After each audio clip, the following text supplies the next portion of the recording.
welcome back to GAC, everyone. We are going into our second match of the second week, but right in the middle of things. Wow, we're at the halfway point. It's gonna take me a minute to get used to these new season breakups with them only being 9 weeks long. That's kind of weird. Anyways, we're up against Rockjoy today. We didn't do too hot our last round, but we've learned from our mistakes, and hopefully we can kind of start to make a comeback here. So before we do actually look at the actual match, of course, let's bring up the statistics for our opponents. That's Rockjoy. We almost have the material advantage on this guy. Like, we're really close, which is rare. Like, we never ever really have that. You can see here is a 61, which for anyone who's not really aware, anything above a 50 means our opponent has more tools to work with, and anything below a 50 means that we have more tools to work with than our opponent. So it does have 150 relic levels more than us. That's not too foreign. It typically is the bottom tier of where it can land out. He does have Ray, of course. It'll be... I almost don't want to go against opponents who don't also have Ray, because that means we've dropped quite a bit. He does have a lot less Omicrons, though. So it says 5 here, and it says we have 7. But really, he only has, like, 4, because the Starkiller one, Force Repulse, that doesn't change a lot of the viability of a lot of counters. And it's not going to stand up to one, let's say, like, which one else? Oh, like Iden Versio. Like, Iden Versio is significantly better than Starkiller's second one. So we have pretty much 3 Omicrons that he doesn't. We've got, like I said, the Iden Versio. We've got the First Order, which we're trying something new with that. And then we have Dash. So we have the advantage there. He has the advantage in relic levels. And then we have a slight advantage in mods. It's not too small that I can say, you know, it doesn't really matter. Because we have almost 40, over 40, more plus 15s than he does. A decent amount of plus 20s, and I think over 13 plus 25. So we do have the mod advantage. He has the relic and character advantage. But yeah, let's see where this match actually goes. I think there is going to be a lot of strategy involved in this one. And on top of that, he's got some good datacrons. But we'll look at those on a case-by-case basis here. Here's the defense. We will be attacking soon. His top wall is the complicated one. So he's got the pretty standard JMK Cat. I mean, he's got Mason there. That's fine. And with that, he has the Stunacron. So this is... whenever this is on a Galactic Republic team that has, you know, everyone above R5, whenever they use a special, they stun the target enemy for 1 turn, which can't be evaded or resisted, which is honestly really disgusting. What we're going to do, actually, is we're going to mirror it using the Stunacron as well. I think that's what we're going to do. And hopefully it just goes well for us. The rest of these teams, there isn't a lot to write home about.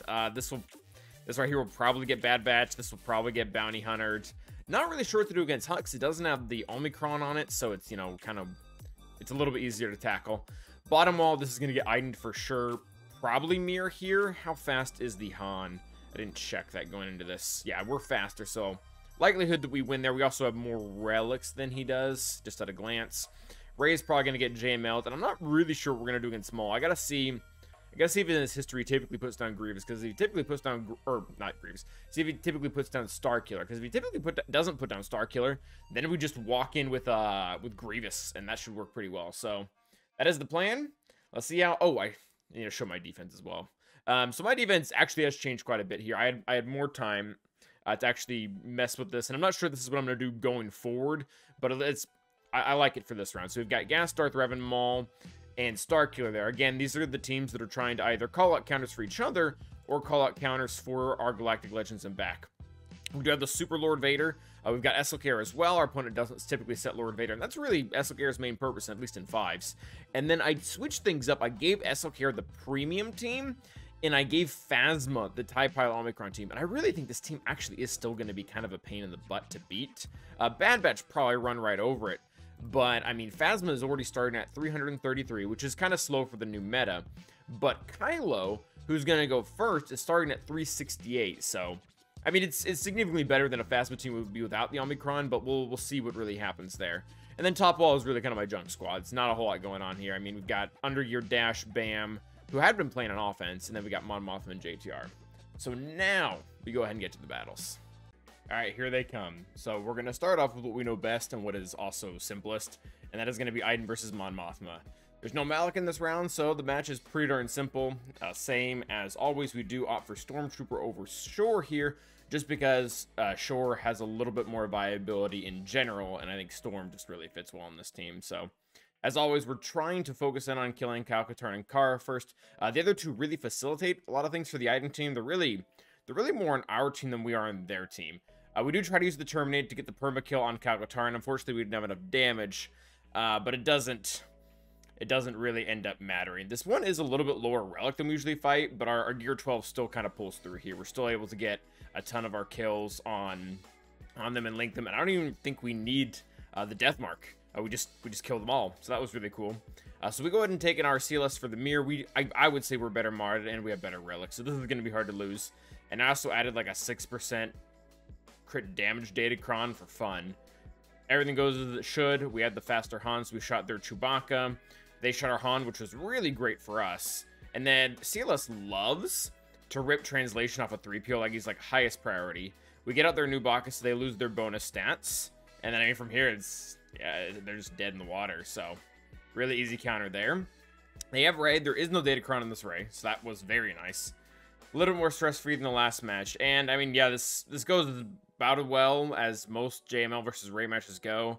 We do land the ability block right away. We're not really able to one-shot any of the sides, but we're able to take every single character into damage immunity before Ray takes, I think, what is her second or third turn or whatever, except for JTR, who we just flat out killed. So again, this is going really well. Our 2 stealths, we probably should have increased those cooldowns at some point, but it just doesn't really matter. Yeah, because now even Ray's into her damage immunity. We're gonna get ult. There's really no reason to hold the ult on this one. I don't think we're gonna need to get a bunch of revives back to back. We put protection up with Yoda.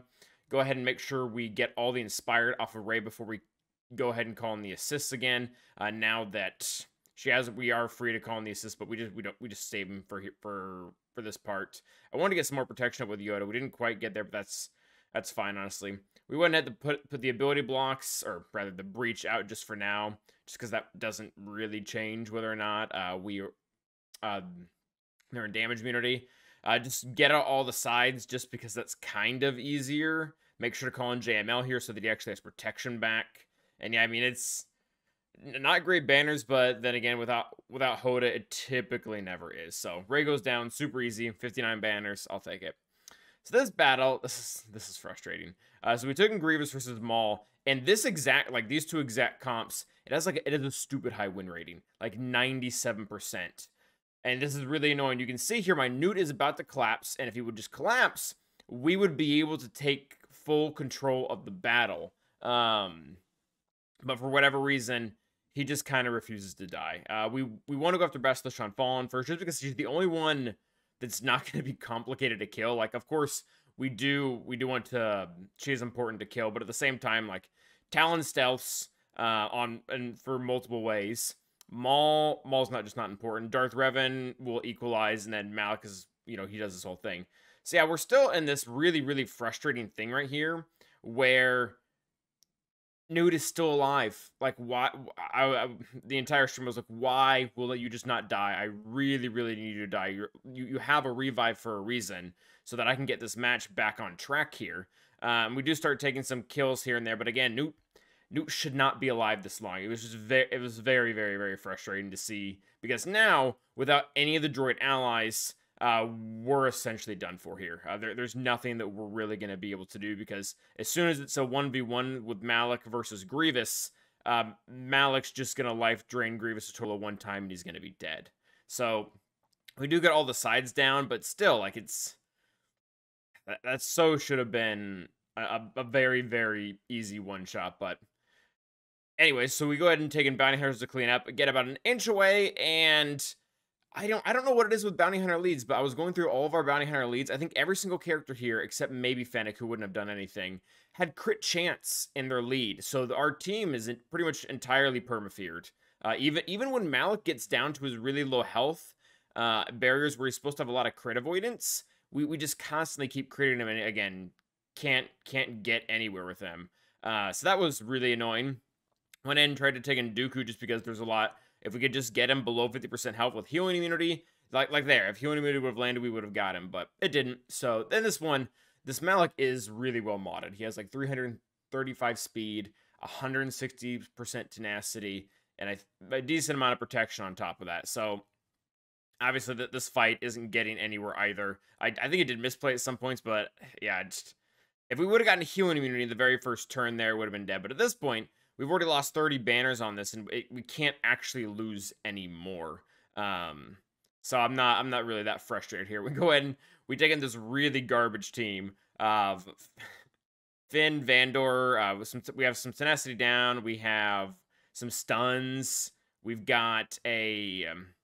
We do have an explosion just to see. Basically what I'm doing here is I'm trying not to use a good team and still be able to get Malik down. So Finn does have some stacking damage on his hits as long as he's hitting the same target. So was just kind of hoping this would work. Luckily, Vandor gets feared there, so he becomes a really high target for what's-his-face, and IPD blows him up, which it's been a minute since we've seen IPD really do something, so that was really cool to see. So Malik is out of the way, didn't have to use a good team.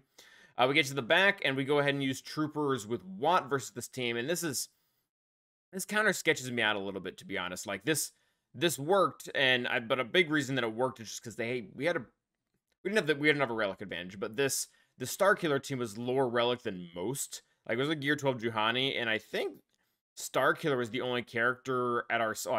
and Emperor Palpatine were the only one at R7. So we're able to get Mara Jane down pretty quickly. I go right for Visas, and man, Visas is annoying. Her counters and the cleansing and whatnot, that wasn't fun. But we do get her down as well. And I think we can just hit Juhani there with the AoE. So now it's just Starkiller. And this is a little weird because of his counters. Sometimes it does just feel like he's just going to take our entire team. Like, basic tier, and then he countered us for 140k. Like, that didn't feel like the most comfortable thing in the world, but he went down. We have Bad Batch versus this Qui-Gon Jinn. Yeah, it's versus the Qui-Gon Jinn team. And this is why, like, if you're... I have two modes with Qui-Gon Jinn.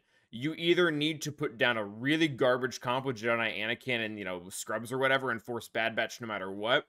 Or you need to put in a comp that is legitimately going to stop Bad Batch. And unfortunately, those are only, like, super, super high speeds and using a lot of good characters like Cam and Ahsoka. And one of the tanks, Mace or Kenobi, I haven't seen a huge difference between the two. But, so yeah, this guy went middle of the road. He put Cam and GK in there. Didn't make him super fast. We didn't even land the 2-turn stun on Anakin. So Anakin gets to go free and gets to beat the tar out of us for a second there. But it just doesn't matter. Everyone dies. Jedi Anakin didn't have his AoE lined up. We killed him. And this one was fun. So... they have the Stunacron. We don't. We take in, Gear 11 Plo Koon just so that we can have someone who can take the Annihilate. And I'm looking at the turn order here. I'm like, this is going to be really easy. Because we're able to strip the Pseudoton off of Mace and then just annihilate their cat. So they have the Stunacron. Whoop-de-diddle-do. Nothing matters because we have cat and you don't. Which is much better. Their stuns are really annoying. I almost put it on auto against Padme at this point. But Mace kept getting in the way with this taunt. So I'm like, okay, this is annoying. We're just going to have to kill you, at least until we get into our ultimate, and then maybe we'll target down Ahsoka or whoever. So we're about to get ultimate, and I'm like, okay, we can probably just proc ultimate and then hit auto on Ahsoka over there. So we get that, and then just start to take her down. I mean, I feel like we could have killed any of them at this point. Like, once we get to keep all the bonus stats from our cat, and they don't get to keep theirs, that's a pretty bad trade. So... Ahsoka goes down. Luckily, we have healing immunity on her when she does her whatchamacallit. We point at Padme. She doesn't have the damage immunity, and we also I think we just click auto at some point in here as well. Yeah, I mean, not Stunacron in the mirror. Granted, we were able to annihilate his cat right out, so that was fun, but I just don't think it makes that big of a difference, at least without the ignore protection, which this one did not have. It was not that Datacron, so... we were able to get Padme down. Mace dies pretty easily. And then from here, I mean, we just almost one-shot JMK with the amount of mastery we built up. So that was nice. So they have JML down below. And we burned Watt with our troopers. So I'm like, okay. I think we'll be fine taking in like a full team. Like there are Gear 12s in here. So we're a little lacking as far as overall gear. But really what all I needed was Traya or any junk Sith at all, to be able to go in and cleanse the ability block so that we can link. Because as long as you can link at the very beginning, it's really hard to lose this match, even without a helper like Armor or Watt. So we do get our ult rather quickly. we're able to zap Grandmaster Yoda before he gets to his ult, which is really, really nice.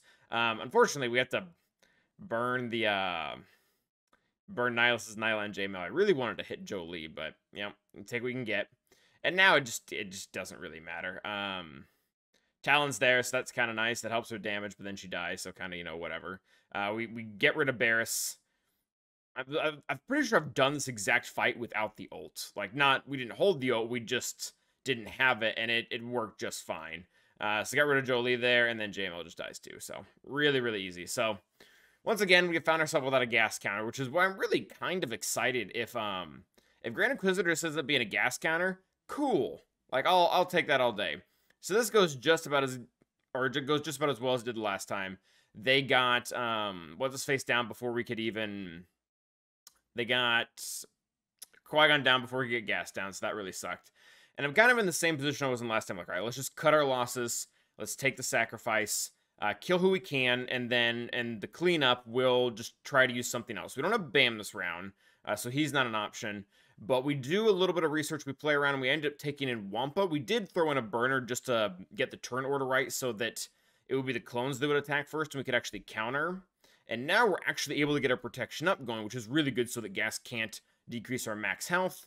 Yeah, this honestly goes pretty smoothly. We don't really roar at some points just because I want to get the kills, but yeah, now gas is just going to fill himself up with the dots, and he has no way to cleanse it, so he dies by our claw. So that was fun. We're going to go ahead and take in our bounty hunters versus, I think this is, yeah, they're Bam. And this goes as it always does. We take in our cruddy bounty hunters in against these fully relic teams with Nest and with Queel and whoever. And we get Annihilate before Bam gets a turn. He's out. And now this is a little bit risky. Just because Nest is a powerhouse, different from Dad Bob Boba. Had to make that comment, I guess. And she does actually have the potential to just one-shot someone.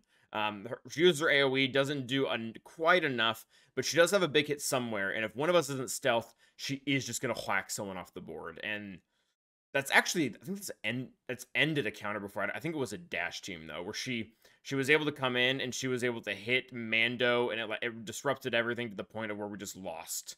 So Ness does get her big hit, her 100k hit in there against our Aura. Aura is dead, so that's not ideal. Mando does get to his second Annihilate, though. And by this point, we really know there's nothing they can do. It's just going to be a matter of time before we get in there, because they no longer have the damage to be able to kill us. We do go for Queel just kind of for fun. He was a free target, so we took it.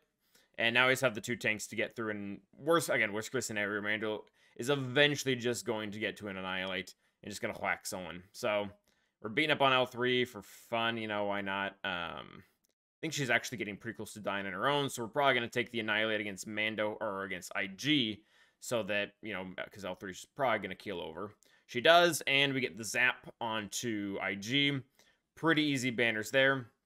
And this is just kind of the best team we had left, was Jedi versus Hux. I mean, this is a good counter. It's a little bit of overkill in my opinion, but yeah, there's really not any commentary here. We probably could use Jedi Luke lead too. I was debating this when we were coming to this fight. I honestly don't think it would have made a difference. Like, spoiler alert, we get full banners here. Yeah, and Jedi Luke just one-shot OG Kylo, so that was fun. But I think Jedi Luke probably could have done the same amount. It's fine. Yeah, just completely destroyed the Hux team. Get into fleet, and we're up against the fleets that I love. So they've got Empire, that's fine. We'll take our Malevolence against it. It'll do as well as it always does. And I debate here a little bit in the beginning. Okay, do we want to use the cleanse immediately? Because they're just going to bring in the prototype and rip everything off. And I'm like, okay, I think I need the TM. Because if I take the TM right in the beginning, I'm pretty sure I can get Bomber dead before anyone even comes in. And lo and behold, that's exactly what happens. They don't have Bomber now. So prototype comes in, does their thing. That's fine. And I'm like, okay, so they don't have a tank now, so you can probably just die. And we do bring in Spy here. We get the mark on her. She's gone, which is great. Do have to deal with Vader here, but at this point, like, they're gonna do some damage, but that's game. Without losing that many characters that quickly when we really haven't lost any, it's not good. Not good for the opponent. So we take down Vader rather quickly, and we're just gonna go after the the shuttle there. They do get the Annihilate, and that kind of kills a lot of things. But at the same time, we do have our 1 Geonosian in reserve. We're able to get down their other bomber. We just go for the base to cleanse. And their cleansing ability was... It's actually really good. I like Shuttle a lot. I feel like Shuttle is a really, really good ship. Yeah, they bring in Reaper, and Reaper does about as much as he typically does. Now we have to deal with their Raddus team, and this is really simple. And what we're heading into, if you guys haven't figured out by now, is we're gonna be heading into a negotiator match, and I have to continue to use Finalizer as my negotiator counter, and it's once again the Ahsoka variant, the exact one that cost us the entire last match. So we end up doing a lot of research on it, try to look up as many videos as we can.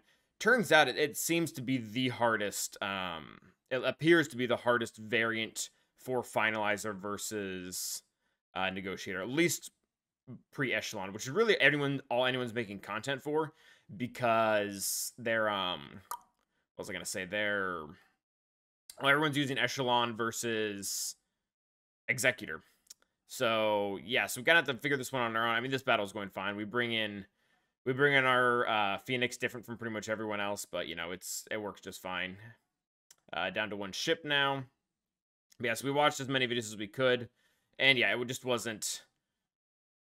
There are a lot of things that go into it. And one of the biggest things is being able to have 2 stuns right in the beginning. You need to be able to stun Jedi Anakin and then immediately have your special forces stun Ahsoka.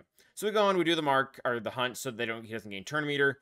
He resists the stun, so we can't hit him again because we'll ruin the whole unending loyalty thing. So we just continue with normal. All right, we're just gonna hit Ahsoka, see if we can get the stun on her. We do get the stun on her, so that was nice. But Jedi Anakin does kind of get to do his thing. Our hit is big enough, though, to trigger the kill, which is really good. We give it just a little bit of turn meter here, and I don't want to give Ahsoka a debuff. I don't want her to get Retribution. So we just basic there. We're able to call in Ebonhawk, and everything goes pretty much exactly as planned up until this point. We're able to get Ebonhawk in. We get the kill. We trigger on loyalty. They bring in Plo. Luckily, we still have the buff removal. They got the taunt right back, though, so that was a little annoying. Went for the AoE, and at this point, okay, we've gotten out of Jedi Anakin. Even if we don't win, if I can just try to get out as many ships as possible so that a cleanup is somehow feasible. Because, again, I don't have the full Raddus fleet, so I'm forced to use this really terrible, just a hodgepodge of whatever's left to try to take things down.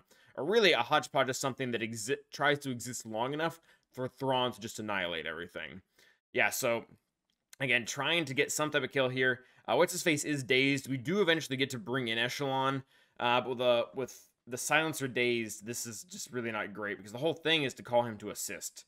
If First Order ever gets a new ship, they need a cleanser. Like, that's really what they need. I know they needed a tank pretty badly before, and they got that, and that was great. But they need a cleanser now. So, we're able to put the hunt or mark or whatever onto 5s. We get a clear shot at Ahsoka and just take her out. So this is all in prep, really. I mean, we're not going to win this match at this point. This is in prep for our next fleet to come in and clean this up, is I want to get rid of as many damage dealers as possible so that this buys Thrawn enough time to just annihilate everyone. We don't really get much farther than that, though, unfortunately. We almost, if we would have gotten the double tap there, I think we would have gotten Y-Wing out, and that would have been nice. But at the same time, I just kind of take what we can get. So we got the 2 big damage dealers down, and we're going to come in with the... I don't even know what to call this fleet. Just garbage. I guess, like, the starting lineup has a little bit of synergy. Like, we have 2 Sith in here, and then we have 2 Empire. We immediately take the taunt off. I guess it's okay. Heal up again. The name of the game is stick around long enough, but there is one really annoying part of this match is Thrawn's Annihilate does not bypass the unending loyalty revive that Kenobi has. So if we get it and they have that up on everyone, we have to hold it. There's no point in using. I mean, we can use it as a heal, but then as soon as unending loyalty drops, we don't have it back again.